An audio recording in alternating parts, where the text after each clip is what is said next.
नमस्कार साथियों, welcome to Shri Vinayak एस्ट्रोवर्ड। मैं योगेश कुमार शर्मा आप सभी का स्वागत करता हूं आपके और हमारे यूट्यूब चैनल पर। दर्शकों, अब तक हमने पंच महापुरुष राजयोगों की इस कड़ी में हंस राजयोग और मालवीय राजयोग के बारे में जाना और यह भी जाना कि जैसा कि इनके बारे में शास्त्रों में बताया गया है, इनकी व्याख्या की गई है। आज के परिप्रेक्ष्य में देखें तो शास्त्रों में कई हुई बातें सत्य तो साबित होती है, लेकिन उतनी सटीक इस परिप्रेक्ष्य में नहीं बैठती है, क्योंकि जब भी हम कुंडली देखते हैं तो ग्रहों के अलावा हमें काल, समय और परिस्थिति का भी ध्यान रखना पड़ता है, क्योंकि पहले के टाइम में दोस्तों वहाँ उस परिप्रेक्ष्य में इनके कारक तत्व लगाए जा सकते थे, लेकिन आज इनके कारक तत्व इस काल में, इस समय में अलग हैं और मैं वही बताने की आपको कोशिश कर रहा हूं।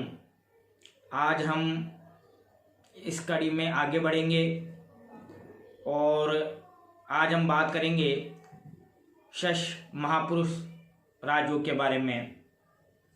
आप सभी जानते हैं षष महापुरुष राजयोग शनि के कारण बनता है। तो ये कैसे बनता है दर्शकों, और ये अलग अलग लग्नों पे हमें क्या फल देता है, इसके बारे में हम आज चर्चा करेंगे।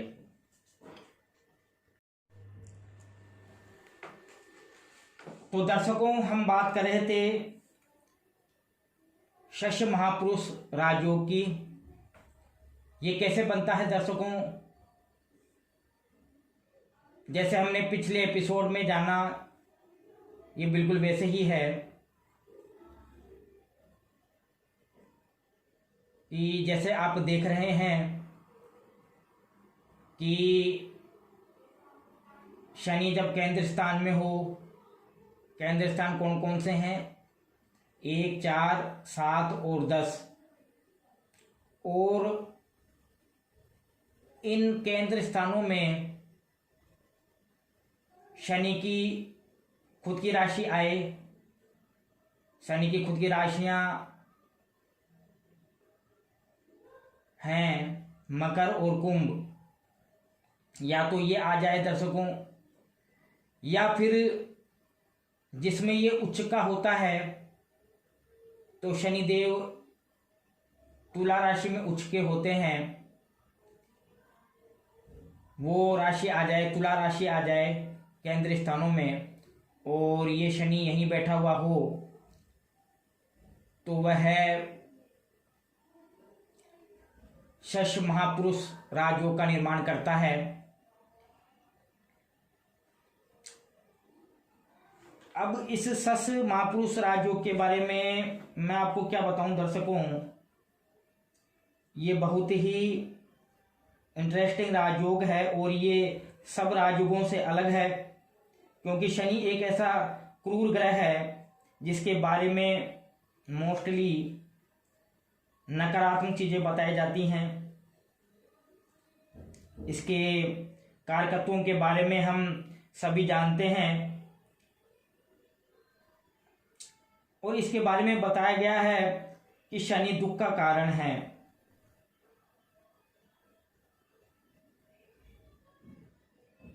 दर्शकों, हमने ये पढ़ा है कि जब ग्रह बली अवस्था में होता है तो उसके कारक तत्वों में वृद्धि होती है। जैसे सूर्य बली होगा तो प्रतिष्ठा को बल मिलेगा, मंगल बली होगा तो पराक्रम अधिक होगा, शुक्र बली होगा तो सुख ज़्यादा मिलेगा, लग्जरी चीज़ें उसको ज़्यादा मिलेगी। वहीं जहाँ शनि बली होगा तो दुख ज़्यादा मिलेगा। तो दर्शकों, क्या ये शनि बली होगा तो दुख ज़्यादा मिलेगा? आइए इसके बारे में शश महापुरुष राजयोग के में जानते हैं कि ये जातक को क्या फल देगा।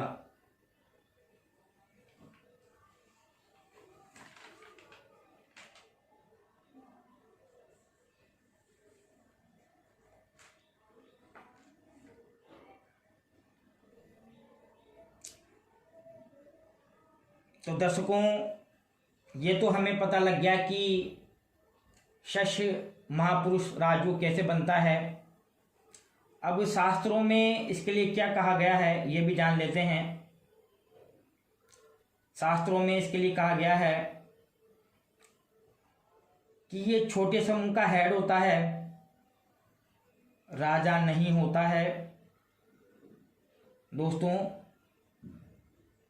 ये इसको राजा की उपाधि नहीं दी गई है, क्योंकि राजा की उपाधि तो सूर्य ग्रह के पास ही है। ये राजा नहीं होता है, वजीर जरूर हो सकता है,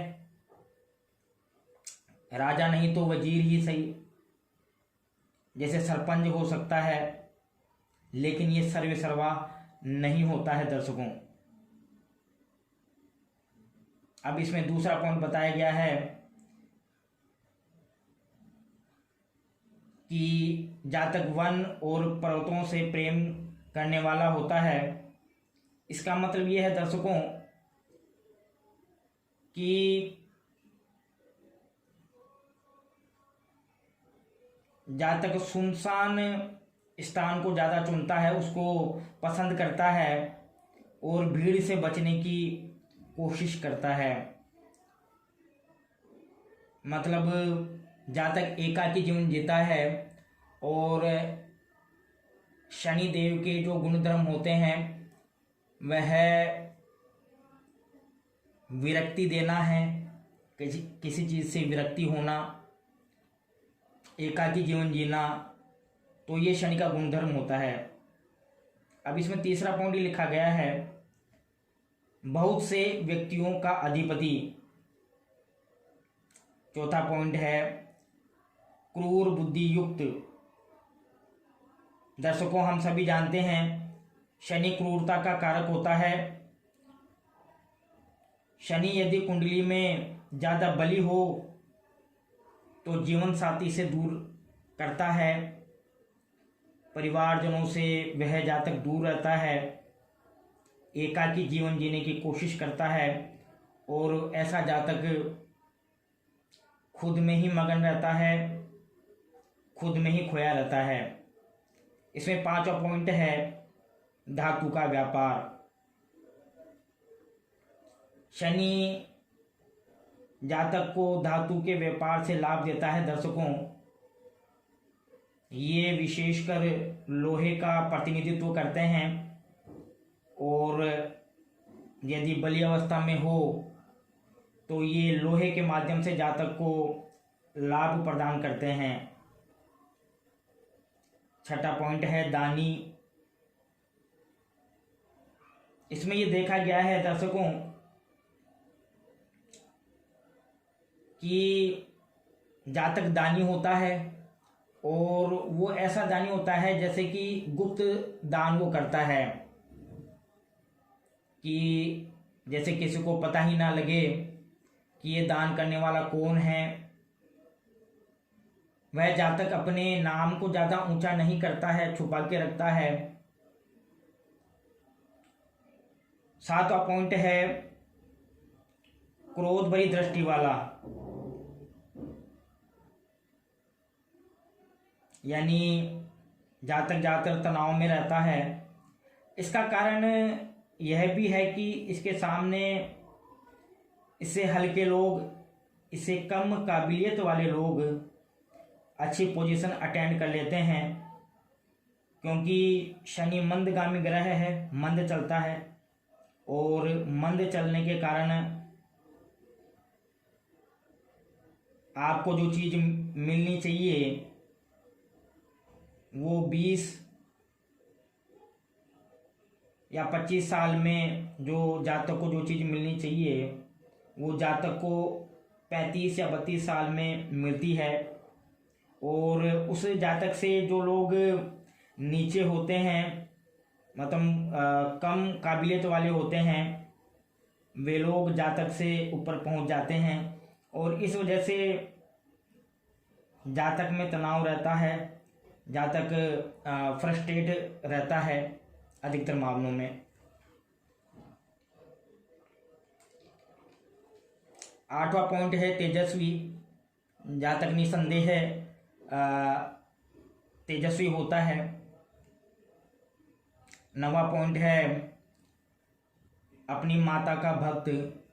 दर्शकों, ऐसे जातकों को जिसकी कुंडली में शश योग बनता है, माता से काफ़ी प्रेम करते हुए देखा गया है। और क्योंकि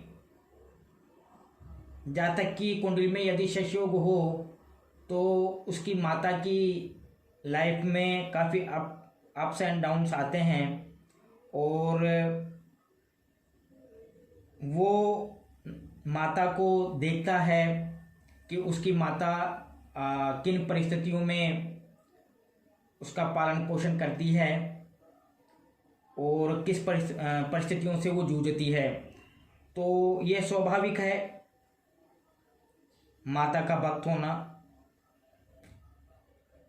व्यक्ति अपनी माता की काफ़ी रेस्पेक्ट करता है। 10वां पॉइंट है पर स्त्री में आसक्त होता है। दोस्तों, मैं इस स्टेटमेंट के साथ एकमत नहीं हो पाया, क्योंकि शनि के ज़्यादा बली होने पर खुद का वैवाहिक जीवन का सुख ही नहीं मिलता। तो वह पर स्त्री में आसक्त तो क्या होगा, क्योंकि शनि विरक्ति देता है। दर्शकों, किसी चीज़ से विरक्ति देने का मतलब उस चीज़ से दूर करता है। व्यक्ति एकाकी जीवन जीता है और अपने आप में ही वो खोया रहता है, खुद में ही मगन रहता है। तो ये शास्त्रों में कही गई बातें हैं। अब हम इस पे और आगे विचार करते हैं कि 12 लग्नों में ये क्या फल देते हैं शनिदेव।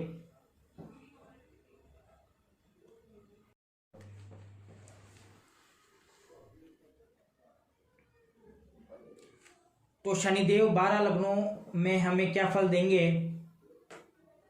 आइए इसके बारे में बात करते हैं। दोस्तों, ये शशि योग द्विस्वभाव राशियों में, जैसे द्विस्वभाव राशियां कौन कौन सी हो गई, मिथुन, कन्या, धनु और मीन। ये राशियां द्विस्वभाव वाली राशियां कहलाती हैं। तो इन राशियों में ये शश योग बनता ही नहीं है। बाकी के 8 लग्नों में ये योग बन सकता है। आइए स्टार्ट करते हैं मेष लग्न से। दर्शकों, मेष लग्न में ये योग कैसे बनता है?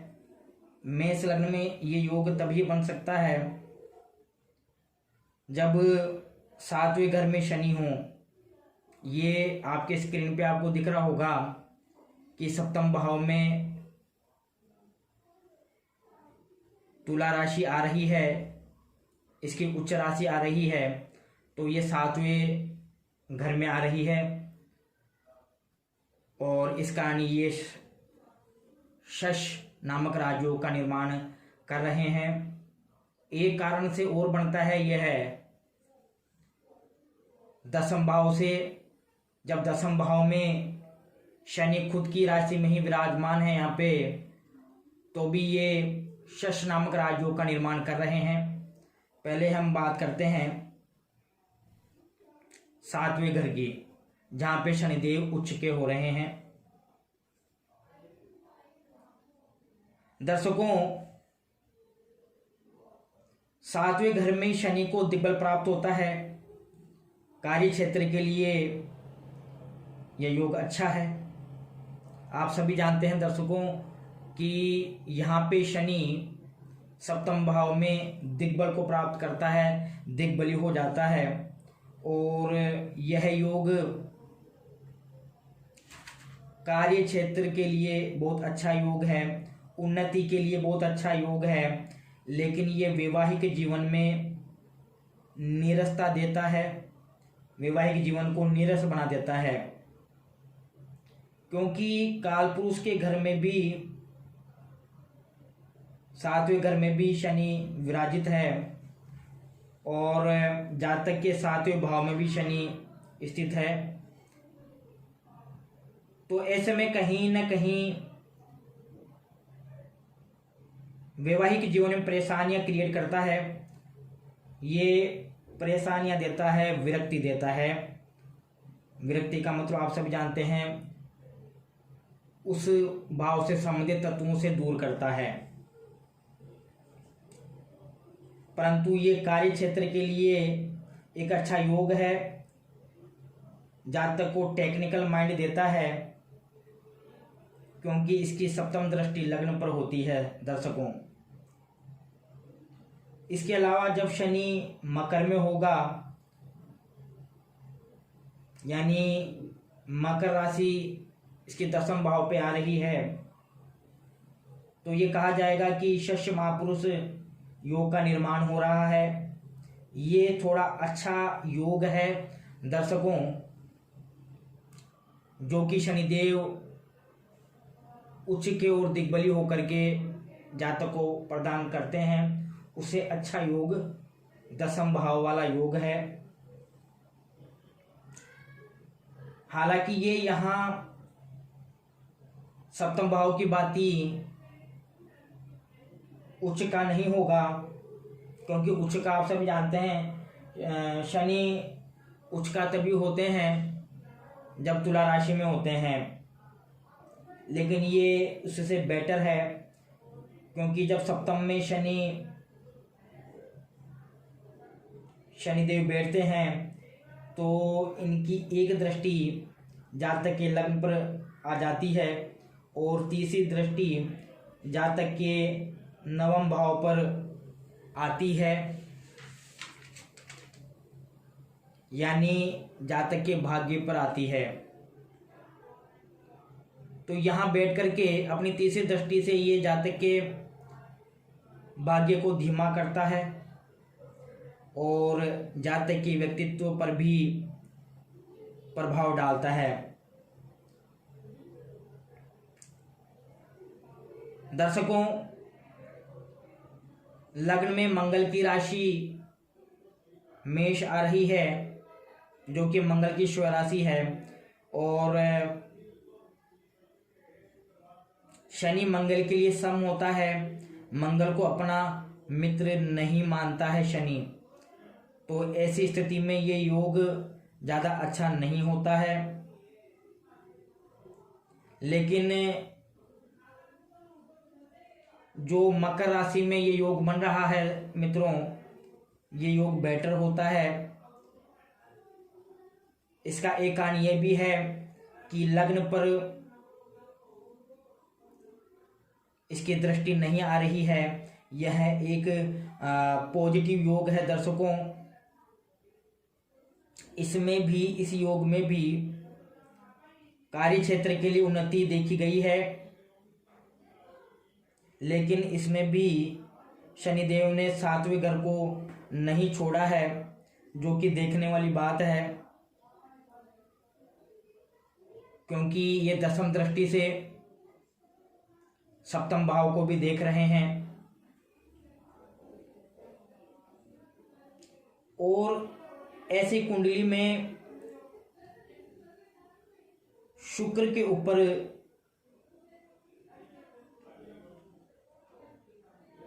जो कि वैवाहिक जीवन के कारक हैं, वैवाहिक सुख के कारक हैं।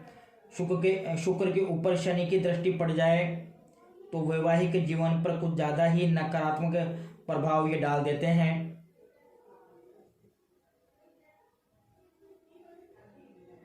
अध्यात्म के लिए बहुत अच्छा योग है दर्शकों, लेकिन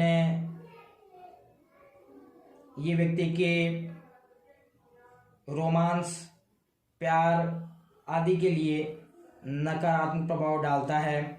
इन चीज़ों से उसको विरक्ति देता है। आर्थिक उन्नति जरूर देता है यहाँ बैठा हुआ शनि।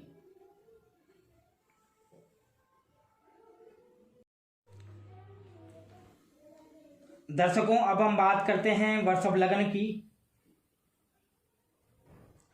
वृषभ लग्न में ये योग तभी बनेगा जब 10वें घर में शनि विराजित हो। जैसा कि आप देख रहे हैं, लग्न से 10 घर गिनने पर या 10 भाव गिनने पर शनि की कुंभ राशि आ रही है और यह केंद्र में आ रही है। तो ये एक ही कारण से बन सकता है, जब शनि 10वें भाव में हो या घर में हो। दोस्तों, भाग्याधिपति का 10वें भाव में बैठना और लग्न के मित्र का 10वें भाव में बैठना, ये कुंडली के लिए बेहतर स्थिति को दर्शाता है। दर्शकों, यहाँ पर शनिदेव भाग्याधिपति होकर के यानी 9वें भाव के स्वामी होकर के 10वें भाव में बैठे हुए हैं और लग्न से इनकी मित्रता है, क्योंकि हम सभी जानते हैं कि भी शुक्र शनि से मित्रता रखते हैं। इसलिए यह है कुंडली के लिए बेहतर स्थिति को दर्शाता है। यहाँ शनिदेव कारक हो जाते हैं और इस लग्न के लिए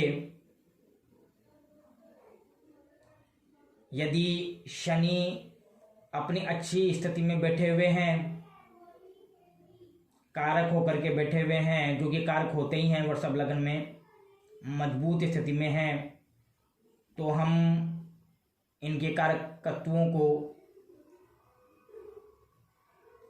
रत्नों के माध्यम से बढ़ा सकते हैं यदि अच्छे भाव में ये बैठे हुए हों तो।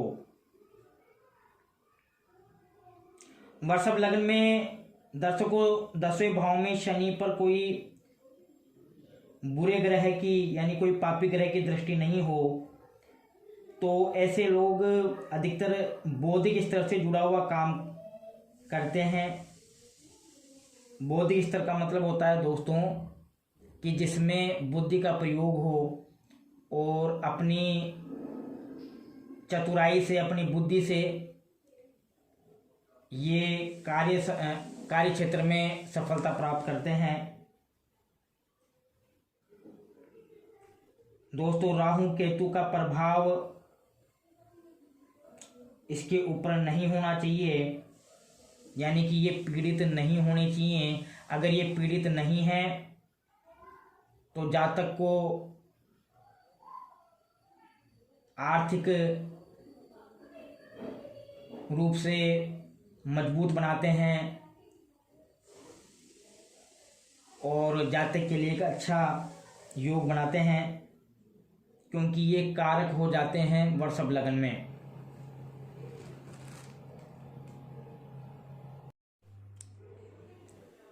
दोस्तों, जैसा कि मैं आपको बता रहा था कि शश महापुरुष राजयोग द्विस्वभाव वाली राशियों में तो बनता ही नहीं है, और आप सभी जानते हैं कि मिथुन राशि द्विस्वभाव वाली राशि है, तो इसमें शशयोग नहीं बनता है। तो अब हम बात करेंगे कर्क लग्न की। तो कर्क लग्न में जब चौथे भाव में शनि विराजित होता है तो ये शस्य महापुरुष राजयोग का निर्माण करता है। यह योग अच्छा योग नहीं है दर्शकों, क्योंकि यहाँ शनि सप्तम अधिपति होता है और उच्च का होकर के ये चतुर्थ भाव में बैठा हुआ है और चतुर्थ भाव में बैठ करके ये जातक के लग्न को देख रहा है। क्योंकि सप्तम भाव में शनि की एक और राशि आ रही है जो कि मकर राशि है, तो ये सप्तम भाव का स्वामी होकर के चतुर्थ भाव में बैठा हुआ है और उस चतुर्थ भाव में बैठ करके ये जातक के लग्न को देख रहा है। हालांकि इस योग में जीवन साथी प्रभावशाली होता है, लेकिन वो प्रभाव जातक के ऊपर कैसा पड़ेगा और वो प्रभाव जातक को सपोर्ट करेगा या नहीं, या खिलाफ हो जाएगा उसके, वो देखना जरूरी है।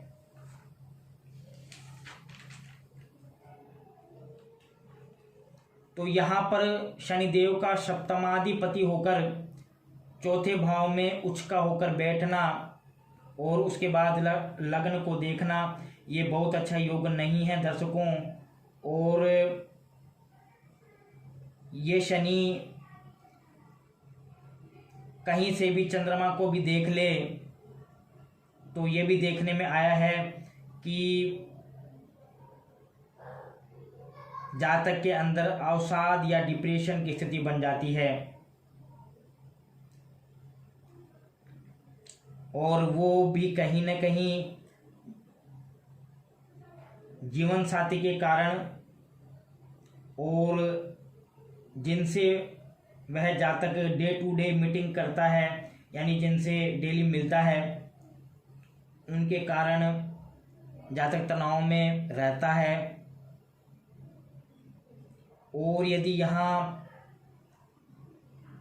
सप्तम भाव में भी शनि हो, जो कि आपको स्क्रीन पे दिख रहा है कि ये सप्तम भाव में शनि की राशि आ रही है और ये केंद्र स्थान है, तो भी ये शश महापुरुष राजयोग का निर्माण करता है।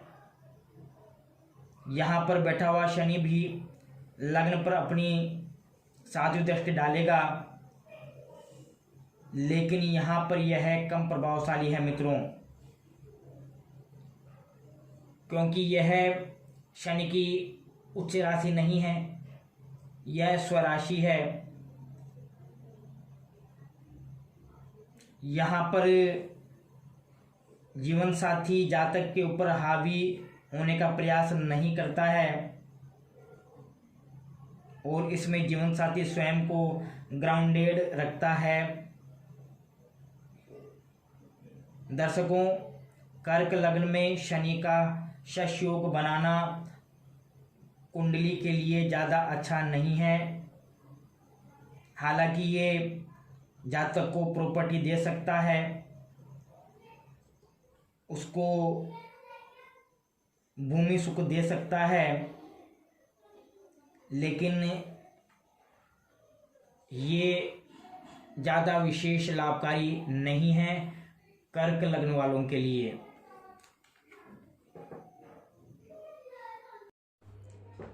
दोस्तों, सिंह लग्न की जब बात करें तो सिंह लग्न में ये योग तभी बन सकता है जब शनि सप्तम भाव में हो, जहाँ पे इसकी कुंभ राशि आ रही है। आप सभी लोग देख रहे हैं कि सप्तम भाव में इसकी कुंभ राशि आ रही है, तो यहाँ पर ये सस नामक महापुरुष राजयोग का निर्माण करता है। यहाँ पर जीवन साथी मार्गदर्शक की तरह काम करता है। यहाँ पर वह जातक को कुछ न कुछ सिखाता है, बताता है और उसकी सलाह मानने योग्य होती है। दर्शकों,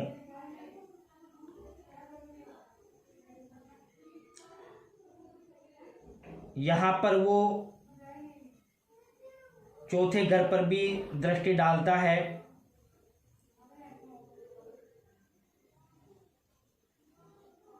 अपनी 10वीं दृष्टि और चौथे में बैठना वैवाहिक जीवन में नीरसता प्रदान करता है। जातक को एकाकी जीवन देता है, विरक्ति देता है और यदि यहाँ दर्शकों शुक्र से यदि संबंध हो जाए शनि का, या शुक्र यहाँ बैठ जाए, तो वह वैवाहिक जीवन में तनाव देता हुआ देखा गया है।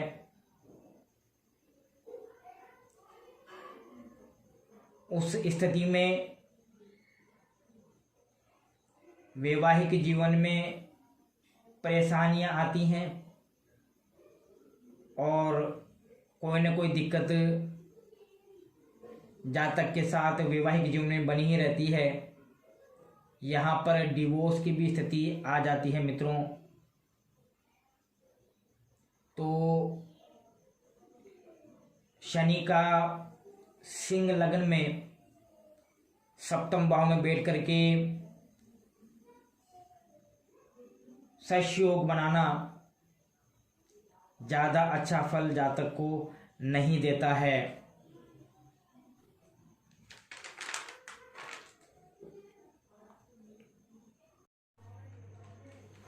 दर्शकों, तुला लग्न की बात करें तो तुला लग्न में जब शनि लग्न में विराजित होते हैं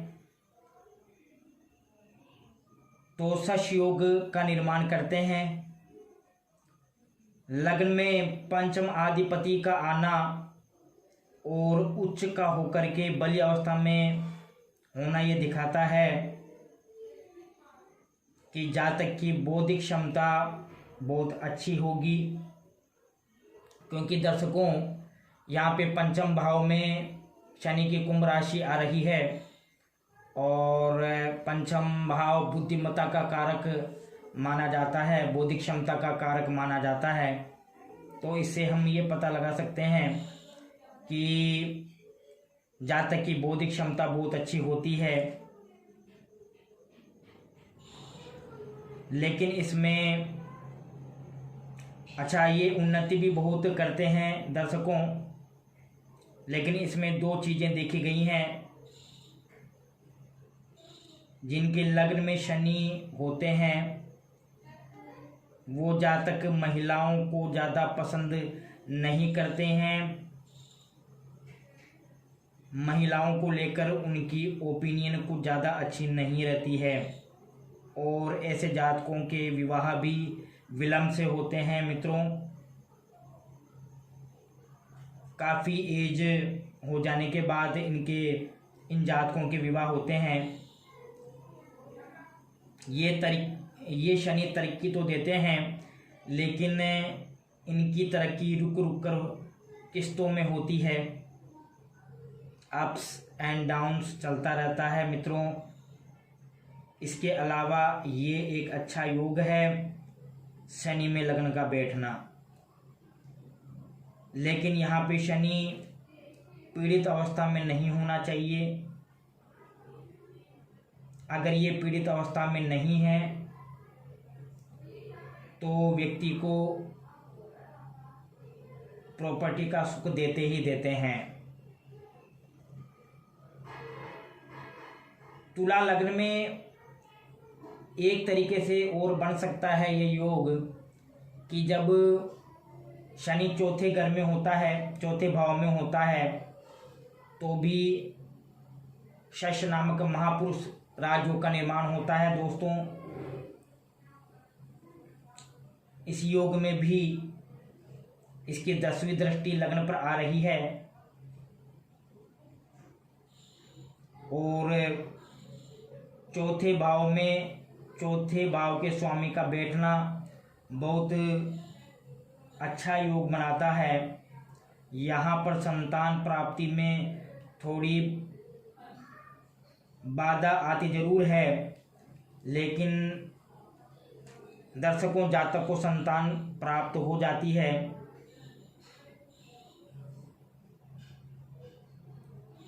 ये भूमि सुख के लिए बहुत अच्छा योग है और कार्य क्षेत्र के लिए भी अच्छा योग है। लेकिन इसमें कार्य क्षेत्र में भी पका पकाया कुछ जातक को नहीं मिलता है। यह जातक को मेहनत करवाता है जब चौथे घर में मकर का शनि बैठा हो तो।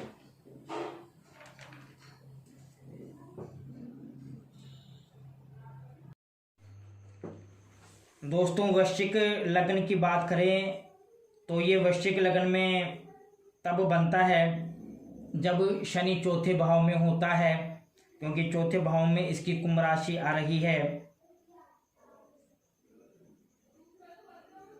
यहाँ पर कई बार व्यक्ति को अपने घर बदलने पड़ते हैं। व्यक्ति को एक जगह सेटल होने में काफ़ी दिक्कतें आती हैं, क्योंकि ये शनि बार बार यहाँ पर चेंजेज को रिप्रेजेंट करता है। मित्रों, एक जगह से दूसरी जगह शिफ्ट होने को रिप्रेजेंट करता है। इसमें व्यक्ति की कमाई जो होती है वह टुकड़ों में होती है, किस्तों में होती है। यहाँ पर ये शनि अपनी सप्तम भाव से, सप्तम दृष्टि से 10वें घर को भी देखता है। अगर यहाँ पर ऐसा कोई ग्रह बैठ जाए जो शनि या दसम भाव दोनों को प्रभावित कर दे तो यह बहुत शुभ स्थिति होती है। ऐसे जातकों के लिए बहुत अच्छा योग बनाती है। और यदि गलती से भी क्रूर ग्रह है तो कार्य क्षेत्र में व्यवधान को ये दर्शाता है।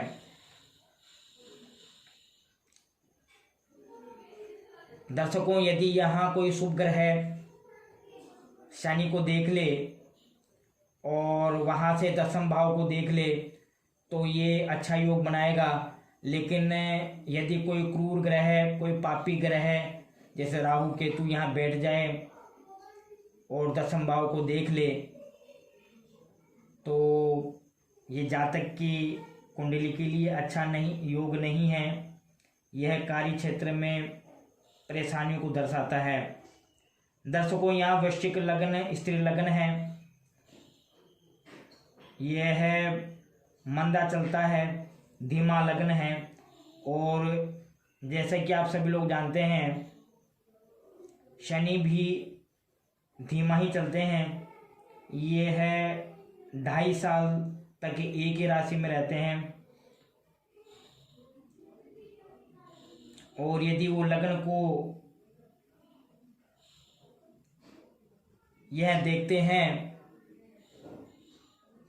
जो कि अपनी 10वीं दृष्टि से ये देख रहे हैं तो जातक के अंदर बहुत सुस्ती आती है, आलस्य आता है और ये जड़त्व भी दे देते हैं जातक को।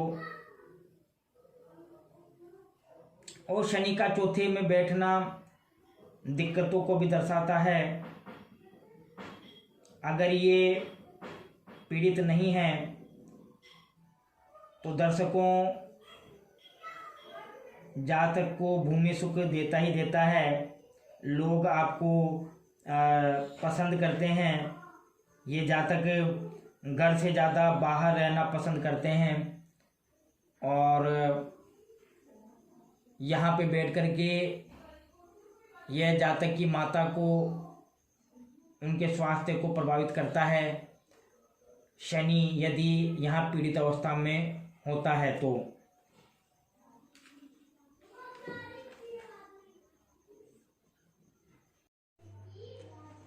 दोस्तों, मकर लग्न की जब हम बात करें तो मकर लग्न में ये योग तब बनता है जब शनि लग्न में बैठा हो या फिर दसम भाव में बैठा हो। ये 2 तरीके से इस लग्न में बन जाता है।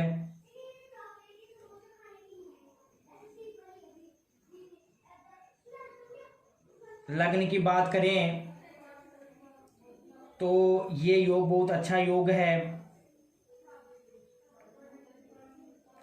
लेकिन कई कुंडलियों में ये देखा गया है कि ऐसे लोग अपने आप में ही मस्त रहते हैं, अपनी धुन में ही लगे रहते हैं, अपने आसपास के लोगों पर या ये कहें रिश्तों पर भी ज़्यादा ध्यान नहीं देते हैं, बच्चों पर भी ध्यान नहीं देते हैं, और एक तरीके से ये अपना नीरस जीवन ही जीते हैं। अकेला रहना ऐसे जातकों को बहुत पसंद होता है और ये एकाकी जीवन जीते हैं, जो कि शनि का गुण धर्म है। मित्रों, ये योग कार्य क्षेत्र के लिए बहुत अच्छा योग है। यदि पीड़ित नहीं हो तो, यदि पीड़ित हो जाते हैं या फिर दो क्रूर ग्रहों का प्रभाव इनके ऊपर आ जाता है, तो ये कार्य क्षेत्र में परेशानियों को दर्शाते हैं मित्रों। इसके अलावा 10वें घर में भी शनि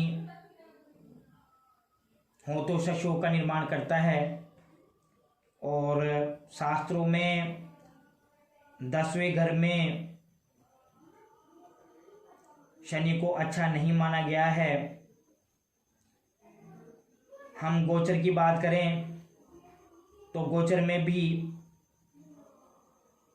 10वें घर में शनि को अच्छा नहीं मानते हैं, लेकिन बाकी क्रूर ग्रहों को 10वें का गोचर अच्छा माना गया है, जैसे मंगल, राहु, केतु। लेकिन 10वें घर से शनि के गोचर को अच्छा नहीं मानते हैं।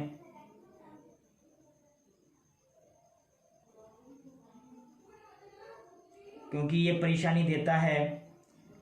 लेकिन फिर भी 10वें भाव में यदि उच्च का शनि विराजित है, क्योंकि ये धनाधिपति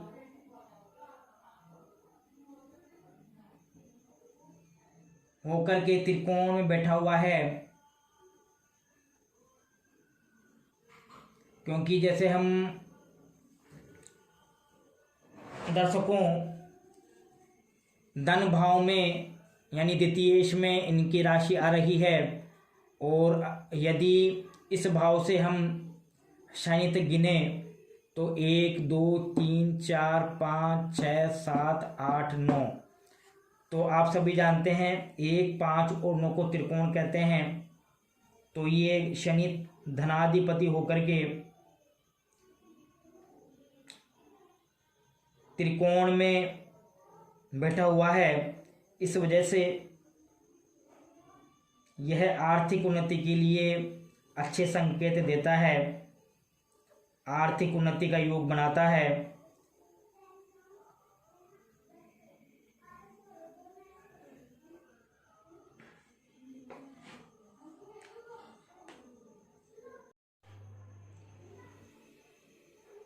और यही शनि लग्न अधिपति होकर के मित्रों चौथे भाव को देखता है।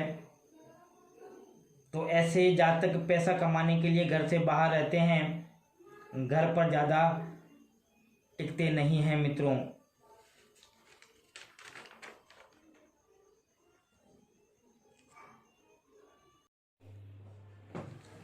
अब हम बात करते हैं दर्शकों कुंभ लग्न की। और कुंभ लग्न में जब शनि लग्न में बैठते हैं तो ये शशि योग बनता है। यहाँ पर ये योग अच्छा माना गया है दर्शकों, यदि शशि योग बन जाए तो, क्योंकि यहाँ पे जो कुंभ राशि है वह वायु तत्व की राशि है, और शनि भी वायु तत्व प्रधान है, आप सभी जानते हैं। और यह शनि की मूल त्रिकोण राशि भी है। शनि का यहाँ पे लग्न में आना और कालपुरुष के 11वें घर में जाना उन्नतिदायक होता है मित्रों। यहाँ पे ऐसे जातक ऊंचाई प्राप्त करते हैं, आर्थिक उन्नति प्राप्त करने की इनकी संभावनाएं अधिक होती हैं। यहाँ पर एक बात आपने देखी होगी मित्रों कि यहाँ पे 12वें घर का स्वामी भी शनि ही बनते हैं, क्योंकि 12वें घर में शनि की मकर राशि आ रही है और यह द्वादशेश होकर के लग्न में विराजित हैं। तो ऐसे जातकों को विदेश में जाकर के आर्थिक उन्नति मिलती है। यहाँ पे ये विदेश योग भी बनाते हैं, वहाँ पर सेटल होने का योग भी बनाते हैं। दर्शकों, यहाँ पर यदि चौथा अगर पीड़ित हो, यहाँ पे यदि चौथा अगर पीड़ित हो, जहाँ पे वृषभ राशि लिखी हुई है 2 नंबर की राशि, यह यदि पीड़ित हो और लग्न में शनि ऐसे ही बैठे हुए हों जैसे कि आपको स्क्रीन पे दिख रहे हैं और ये शश योग बना रहा हो, तो ये बहुत ही बढ़िया योग है।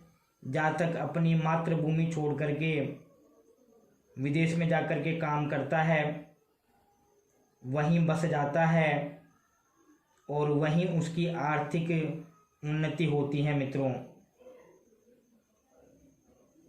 और यह योग फॉरेन में सेटल होने का योग बताता है, उसको विदेश से लाभ प्राप्त होता है। तो कुंभ लग्न में शनि की वायु तत्व राशि होने से और शनि खुद भी वायु तत्व प्रदान होने से यह योग कुंभ लग्न वालों के लिए अच्छा माना जाएगा। साथ में इसका द्वादशेश होकर के लग्न में बैठना और अपनी दसम दृष्टि से दसम भाव को देखना, ये बताता है कि ये जातक अपनी मातृभूमि छोड़ करके विदेश में कार्य क्षेत्र के लिए काम करने के लिए जाएगा और वहीं ये उन्नति करेगा मित्रों। तो इस हिसाब से हमने आज 12 लग्नों में शनि के शस्य महापुरुष राजयोग प्रभाव को जाना और हमने ये भी जाना कि अलग अलग लग्नों में शनिदेव शस्य योग बना तो रहे हैं, लेकिन क्या यह योग हर लग्न के जातकों को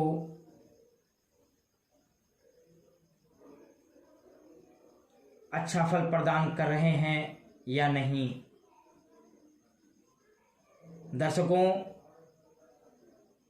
कोई भी राजयोग हर लग्न के जातकों के लिए अच्छा नहीं हो सकता, क्योंकि अलग अलग लग्नों में उनके भाव बदल जाते हैं, उनकी दृष्टियां बदल जाती हैं और साथ ही साथ हमें यह भी देखना होता है कि वह कौन से तत्व के राशि में बैठे हुए हैं। इन चीज़ों को देखे बिना फलादेश करना अनुचित होगा।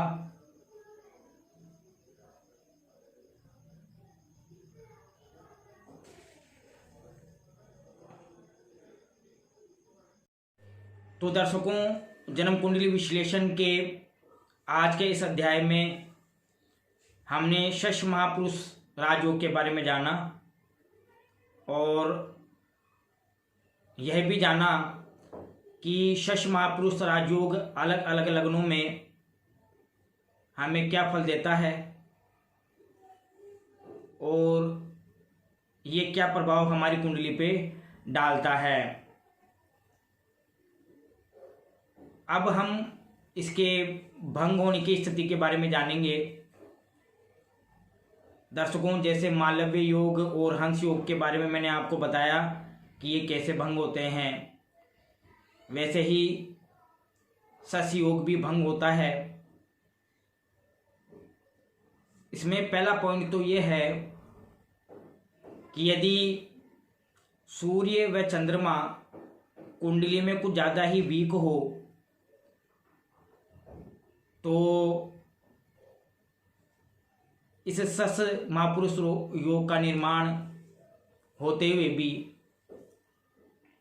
चाहे वह उच्च का ही क्यों न बैठा हुआ हो कुंडली में, तो ये शश महापुरुष राजयोग कमज़ोर हो जाता है, क्षीण हो जाता है।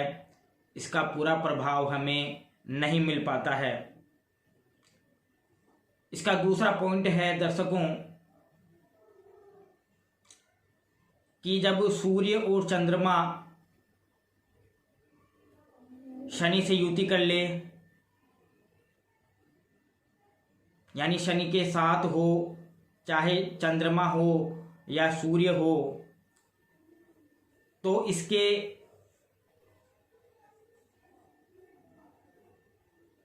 शुभ फल का लाभ हमें इसकी शनि की दशा में ही मिलता है, पूरे जीवन भर नहीं। और इसका तीसरा पॉइंट ये है कि जब कहीं भी शुक्र और बुध की युति हो, यानी शुक्र और बुध किसी भी भाव में, किसी भी राशि में एक साथ बैठे हुए हों, तो भी ये योग भंग हो जाता है, क्षीण हो जाता है, कमज़ोर हो जाता है दर्शकों। और इस फल का लाभ हमें नहीं मिल पाता है। तो दर्शकों, आपको हमारा ये वीडियो कैसा लगा कमेंट पर बताना न भूलें और साथ ही लाइक और सब्सक्राइब करें। धन्यवाद।